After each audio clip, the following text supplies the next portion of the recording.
स्वामी समर्थ, जय जय स्वामी समर्थ। नमस्कार मित्र आणि मैत्रिणींनो, महाराष्ट्र इमारत व इतर बांधकाम कल्याणकारी मंडळातर्फे जी आपल्याला सेन्सिस किट, पेटी, सेफ्टी किट त्याचबरोबर डिनर सेट मिळत आहे, याची अपॉइंटमेंट बघा कोणत्या जिल्ह्यामध्ये आज चालू होणार आहे। तर महत्त्वाची माहिती मिळवण्यासाठी हा व्हिडिओ तुम्हाला शेवटपर्यंत नक्की पाहायचा आहे। चॅनलवर नवीन असाल तर चॅनलला सबस्क्राईब करायचं आहे, देखील लाईक करायचं आहे। बघा महाराष्ट्रामध्ये 36 जिल्ह्यांमध्ये बांधकाम कामगार योजना ही सध्या चालू आहे, राबवण्यात आलेली आहे। आज आहे 24 मार्च 2026। तर महाराष्ट्रातील राज्यामध्ये या 6 जिल्ह्यांमध्ये ही जी योजना आहे कामगार योजना, तर ही याची वेबसाईट जी असणार आहे ही चालू आहे। तर बघा आज आपल्याला कोणत्या वेबसाईटवरती जाऊन आपल्याला लिंक ओपन करायची आहे, OTP टाकून प्रिंट काढायची आहे, म्हणजे तुम्ही अपॉइंटमेंट बुक करू शकता। मग बघितलं गेलं तर तुमचा सुद्धा याच्यामध्ये जिल्हा असू शकतो, त्याच्यामुळे तुम्हाला बघा जे काही बांधकाम कामगार असतील तर त्यांनी हा जो व्हिडिओ वाचणार आहे जास्तीत जास्त कामगारांपर्यंत शेअर करायचा आहे। तर बघा आपल्याला महाराष्ट्र इमारत व इतर बांधकाम कल्याणकारी मंडळातर्फे जी सेन्सिस किट, पेटी, सेफ्टी किट, डिनर सेट मिळत आहे, 30 भांडी संच मिळत आहे, त्याची अपॉइंटमेंट बघा महाराष्ट्रामध्ये सध्या चालू झालेली आहे। आज आहे 24 मार्च। तर महाराष्ट्रातील बघा धुळे जिल्ह्यामध्ये, त्याचबरोबर वर्धा जिल्ह्यामध्ये, अकोला जिल्ह्यामध्ये, त्याचबरोबर बघा बघितलं गेलं तर पुणे जिल्ह्यामध्ये सुद्धा वेबसाईट ही चालू होणार आहे। पुणे जिल्ह्यामध्ये सुद्धा कॅलेंडर आज ओपन दाखवत आहे, ओपन आहे। त्याचबरोबर बघा नांदेड जिल्ह्यामध्ये आणि धुळे जिल्ह्यामध्ये तर सांगितलेलंच आहे, नांदेड जिल्हा आहे आणि वर्धा जिल्हा आहे।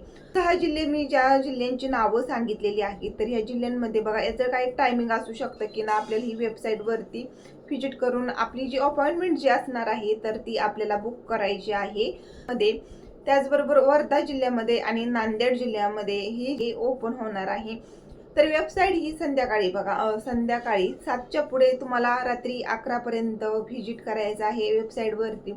तर वेबसाईटवरती व्हिजिट करायचं आहे, लिंक तुम्हाला ओपन करायची, तुम्हाला लिंकवरती जायचं आहे आणि तिथे महाराष्ट्र इमारत व इतर बांधकाम कल्याणकारी मंडळ ही वेबसाईट ओपन झाल्यानंतर तुम्हाला रजिस्टर नंबर तिथे टाकायचा आहे। रजिस्टर नंबर टाकल्यानंतर तुमचा जो काही आधार कार्ड नंबर असेल तर तो तुम्हाला तिथे नोंदणी करायची आहे, नाव, गावाचं नाव, पत्ता टाकायचा आहे आणि त्यानंतर तुम्हाला OTP येईल। जो OTPचा तुम्हाला जो नंबर आलेला आहे तर तो तिथे सबमिट करायचा आणि त्यानंतर तुम्हाला प्रिंट ही काढायची आहे। निघत असेल तर जी ऑनलाईन काम करतात प्रिंटचा तुम्ही फोटो घेऊ शकता आणि प्रिंट काढून घेऊ शकता। तिथे कॅलेंडर आपल्याला निवडायचं असतं, कॅलेंडर ओपन झालेलं आहे तर मग कॅलेंडर निवडताना तुम्हाला जो सुट्टीचा दिवस आहे लाल कलर मध्ये तर तो निवडायचा नाही। इतर दिवशी तुम्ही शिबिर म्हणजे केंद्र जे आहे, केंद्राची जी डेट असणार आहे तर ती तुम्हाला फिक्स करायची आहे।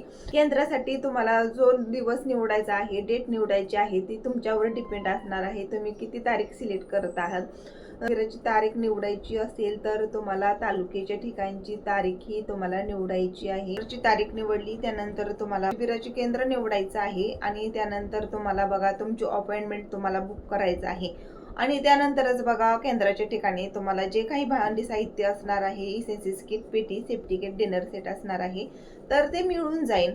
तर बघा राहिली गोष्ट बांधकाम कामगार इतर जिल्ह्यांमध्ये, तर यवतमाळ जिल्ह्याचे मला फार कॉमेंट्स येत आहेत की ताई यवतमाळ जिल्ह्यामध्ये ही वेबसाईट कधी चालू होणार आहे, सेन्सिस किट, पेटी, त्याचबरोबर अपॉइंटमेंट कधी चालू होणार आहे। गव्हर्नमेंटकडून अद्यापही आपल्याला यवतमाळ जिल्ह्याची डेट मिळत नाही।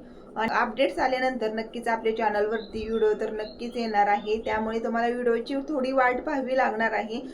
यवतमाळ जिल्हा आणि अमरावती जिल्ह्याची अपडेट्स आल्यानंतर लगेच मी व्हिडिओ बनवणार आहे आणि तुमच्यापर्यंत शेअर करणार। बघा राहिलेल्या बांधकाम कामगारांचा काही प्रश्न असतील, अटल बांधकाम कामगार योजना जी असणार आहे तर ही याची यादी जी असणार आहे ती निघालेली आहे, मिळालेली आहे, असणार आहे। नवीन बांधकाम कामगार आहेत तर त्यांच्यासाठी असणार आहे की जुने आहेत त्यांच्यासाठी असणार आहे। तर बघा तुमचं कार्ड जे असणार आहे तर ते तुम्हाला रिन्यू करायचं आहे, तुमचं कार्ड ऍक्टिव्ह असायला हवं ही योजनेचा जर लाभ घ्यायचा असेल आणि याची डिटेल्स माहिती मी हवी असेल तर नक्कीच मला कॉमेंट्स करून सांगायचे आहेत। आज 24 मार्च 2026 वार आहे मंगळवार। तर आजची महत्त्वाची अपडेट्स बघा महाराष्ट्रातील या 6 जिल्ह्यांमध्ये वेबसाईट ही चालू पुन्हा झालेली आहे, अपॉइंटमेंट बुक तुम्ही करू शकता। महाराष्ट्रातील 6 जिल्ह्यांमध्ये पुणे जिल्हा असणार आहे, वर्धा जिल्हा असणार आहे, अकोला जिल्हा असणार आहे, त्याचबरोबर नांदेड जिल्हा असणार आहे आणि धुळे जिल्हा असणार आहे. तुम्ही धुळे जिल्ह्यातून बिलॉंग करत असाल तर नक्कीच तुम्हाला या व्हिडिओची धुळे जिल्हा त्याचबरोबर धुळे जिल्हा नांदेड जिल्ह्यामधून हा व्हिडिओ पाहत असाल तर नक्कीच तुमच्यासाठी अतिशय महत्त्वाची बातमी गुड न्यूज असणार आहे. ही महत्त्वाची अपडेट्स एवढीच आहे की वेबसाईट ही पुन्हा चालू झालेली आहे महाराष्ट्रामध्ये. आणि बघितलं गेलं तर बघा आज आहे 24 मार्च आणि काही बांधकाम कामगारांचे अजून काही प्रश्न असतील तर नक्कीच मला कॉमेंट करून सांगायचे आहेत. आणि तुम्हाला अजून काही बांधकाम कामगारांविषयी माहिती हवी असेल तर नक्कीच मला कमेंट करायच्या आहेत. आणि आजचा हा महत्त्वपूर्ण व्हिडिओ आवडला तर जास्तीत जास्त बांधकाम कामगारांपर्यंत हा व्हिडिओ तुम्हाला शेअर करायचा आहे. चॅनलवर नवीन असाल तर चॅनल सुद्धा सबस्क्राईब करायचं आहे. धन्यवाद.